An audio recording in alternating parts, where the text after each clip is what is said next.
après que l'échec prépare la victoire et que les belles victoires, on les obtient après de vraies difficultés. Parce que avoir un succès comme Magic System, partir des quartiers pauvres d'Abidjan, où manger 3 fois par jour était un luxe, et que vous arrivez à maintenant aller au-delà de ça, voyager dans des avions privés, dormir dans des grands hôtels.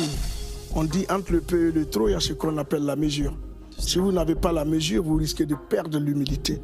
Et nous, on prie Dieu qu'il nous garde, parce que ces valeurs-là sont ancrées en nous. Parce que dans la vie, on a connu ce qu'on appelle l'échec. Et j'ai compris.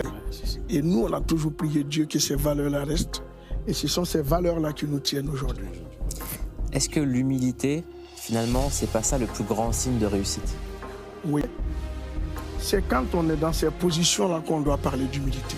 Quelqu'un qui a tout, qui peut tout avoir, qui a le pouvoir, qui a l'argent, qui a la célébrité, qui a tout ça, et qui sait souvent se faire petit devant les autres, c'est là que moi je parle d'humilité.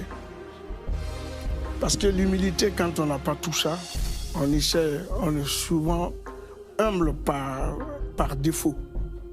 Et l'humilité ne doit pas être par défaut, ça doit être à tous les niveaux. Donc nous, c'est ce qu'on essaie de faire. Comment on réagit face à ça, face à quelqu'un qui passe son temps à vous calomnier tout le temps dès qu'il a la parole, alors qu'il ne se remet jamais en question? Avec humilité, avec recul. Moi, je parle toujours de l'intelligence émotionnelle.